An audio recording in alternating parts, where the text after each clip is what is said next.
here at Emirates Team New Zealand base with the second AC72 and Team New Zealand Managing Director Grant Dalton. Grant, 2 years ago this campaign was in a slightly different stage. People sort of tend to forget that it's on the bleeding edge of technology. What's your sort of comment as to where you were then and where you are now and where things are going for the next 9 months going into September? Well, 2 years ago is really kind of a milestone date because it was pretty dramatic at that stage. It looked like we were gone for all money. We'd only just found out about San Francisco, which became a catalyst to be able to raise money, but we were basically broke from trying to stay alive.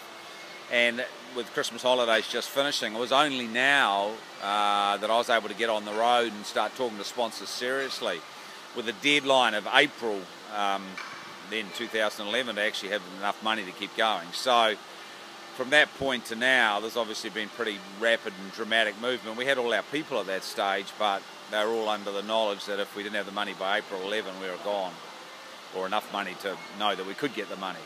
So it's moved, obviously, like all campaigns, but it's moved a huge distance since then.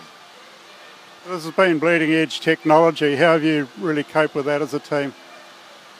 Well, it's just employing the right guys, really, that can deal with it. The design team's grown fourfold since last time, might even be slightly more than that, and just having the right guys in the right areas. I mean, we're really lucky with the type of guys we've got.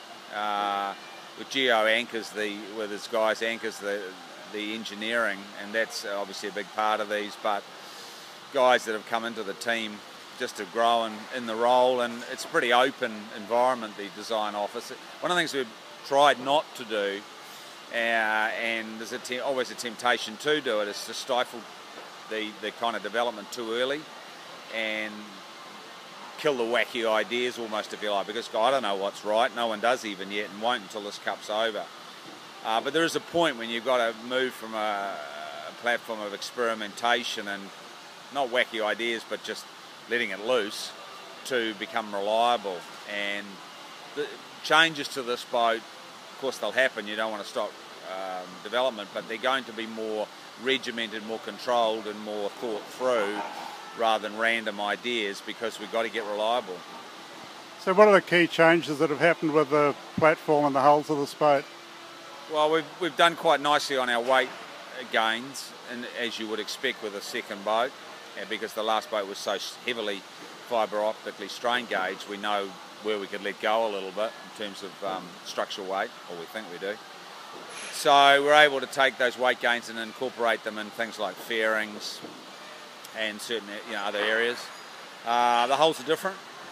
I think you see in Oracle what is a particularly quick upwind boat in all conditions. You look at it end on, it's like it's got an invisible aerodynamic footprint, so that thing's going to go smoke upwind, and we have to try and at least get close to them from an aerodynamic point of view. So we've spent quite a lot there, weight wise, and the hulls are slightly different. They're not massively different. The structure's very similar, but in theory the boat should be quicker. On paper it is, and our numbers seem through Dan Berlusconi, that does all our VPP work, say it is, and we were getting our numbers last time on the other boat, so hopefully it works on this.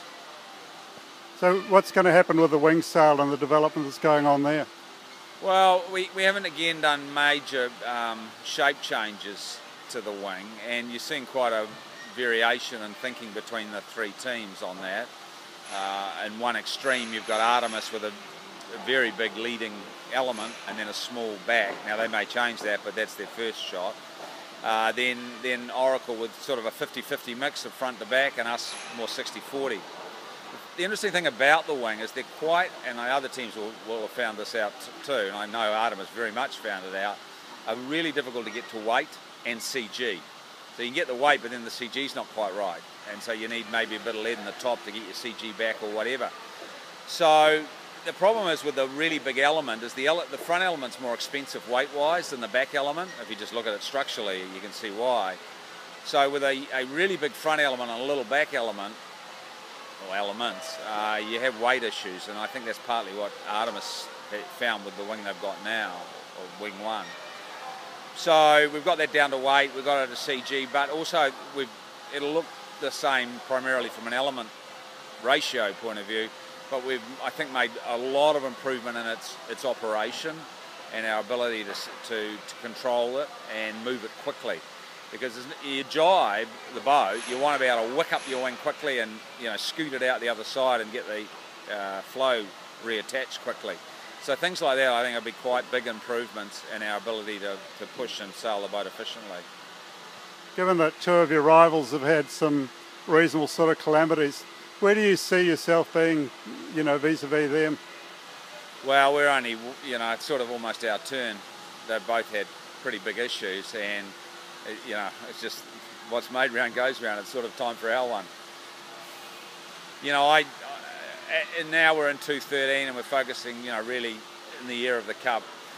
Oracle's, I'm not, you know, probably it's just damn lucky for us they put it on its roof for a while, because they're so strong. We really do like the boat. I know there's all the talk about the twist and all that, and I mean, we can't tell you that slow. I think when you're foiling, twist is not so handy, because there's enough going on dynamically to keep the boat stably flying. If the boat's twisting as well, that's just another factor which makes it hard. So certainly from a flying point of view or a hydrofoiling point of view, you want a really stiff platform. But otherwise, in theory, other than a control issue, it's not necessarily slow hydrodynamically. So I think they're really, really strong. And you can see in the way that the budgets are now being carved up with ACRM and ACEA, where everything is just being slashed and burned, that they're making sure that the team, the Oracle part of the project, my guess is there's one pot, they wasted too much money way early, and so now they've cut everything to the bare bones so the campaign itself doesn't get hurt. And with Simmer in there now, probably Coots putting a little bit more time at the ranch on it, strong. I see them really strong. And Artemis, they're a bit unknown to us in terms of how we'll perform against them, because we're a foiling package and they're a kind of high lift fraction, and that has for sure got advantages, certainly upwind. Their issue may or may not be when they try and control that thing around the top mark or sail it quickly downwind and breeze, and they might have solved that, but we don't know that.